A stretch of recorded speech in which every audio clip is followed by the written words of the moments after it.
साथियों, इस वीडियो में हम जानेंगे कि क्यों लिंकन को 3 दिन तक घास काटनी पड़ी थी और उनकी स्कूली शिक्षा कैसी रही। क्या करने के बाद लिंकन इतने महान हुए। जय हिंद साथियों, आइए जानते हैं लिंकन की स्कूली शिक्षा कैसी रही। वैसे तो जिस प्रकार से हम लोग अपने बचपन में 1 से 5 तक की स्कूली शिक्षा प्राप्त करते हैं और उसके बाद 6 से 8 तक स्कूली शिक्षा प्राप्त करते हैं, लिंकन का जीवन काल कुछ इस तरह का नहीं रहा। लिंकन तो अपने पूरे बचपन काल के दौरान मात्र 1 साल ही पढ़ाई किए थे, लेकिन लिंकन इतने कुशाग्र बुद्धि के व्यक्ति थे कि इतनी कम अवधि में ही उन्होंने पुस्तक पढ़ना सीख लिया था। लिंकन लिखना भी सीख गए थे। लिंकन की हस्तलिपि साफ और स्पष्ट रहती थी। कुछ लोग लिंकन से पत्र लिखवाने भी आने लगे थे और चिट्ठी में वे अपनी बातें बोल बोल कर लिखवाते थे।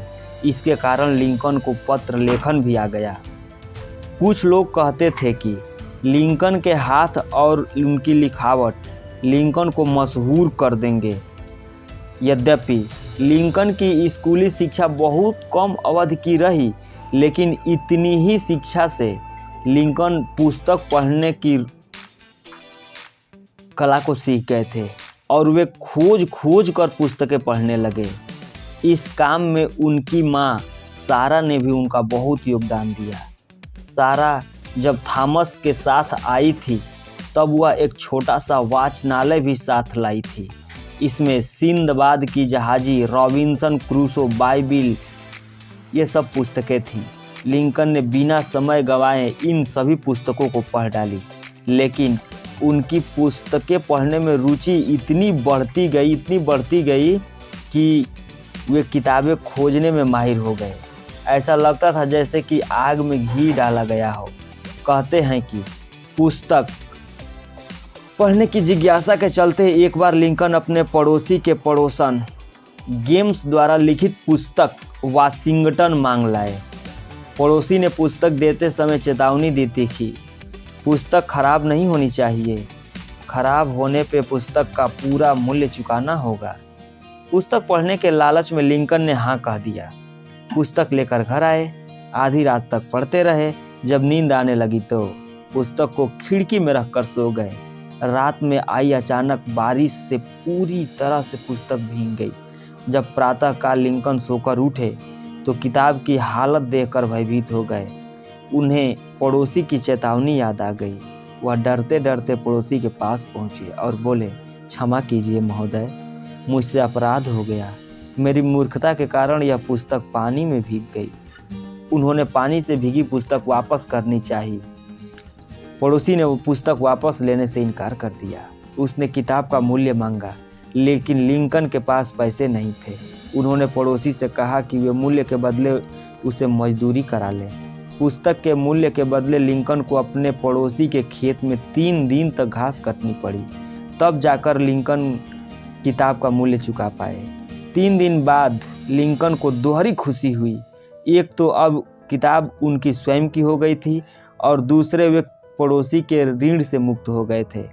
अपनी 15 वर्ष की उम्र तक लिंकन को जब भी मौका मिलता वे पढ़ने से नहीं चूकते थे।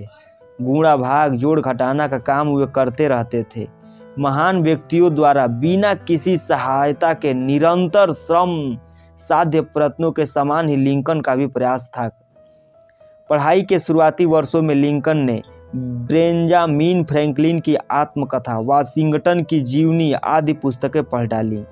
लिंकन का सबसे ज्यादा गर्मी द्वारा लिखित पुस्तक संयुक्त राज्य इतिहास पसंद आई।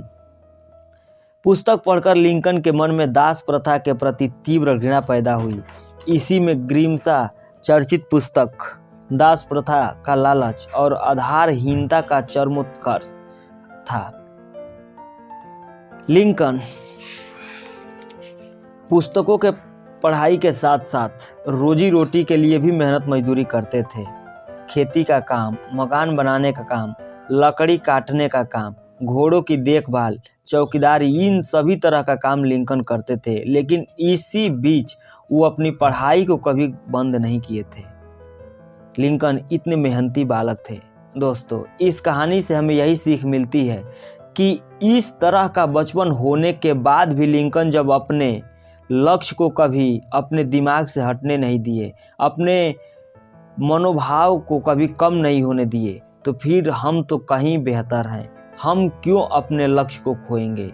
हम अपने लक्ष्य को हासिल कर सकते हैं, हम अपने लक्ष्य को हासिल कर सकते हैं। चलते चलते हम आपसे बस यही कहेंगे कि बेहतर से बेहतर की तलाश करिए, बेहतर से बेहतर की तलाश करिए। मिल जाए नदी तो समुंदर की तलाश करिए। टूट जाते हैं शीशे पत्थर से टकराकर, टूट जाते हैं शीशे पत्थर से टकराकर। टूट जाए पत्थर ऐसे शीशे की तलाश करिए, टूट जाए पत्थर ऐसे शीशे की तलाश करिए। साथियों, इस वीडियो को लाइक करिए, सब्सक्राइब करिए और अपने दोस्तों तक शेयर करिए। इसमें आपका कुछ नहीं जाता है, बदले में आप मेरे दिल में जगह बनाते हैं। जय हिंद, थैंक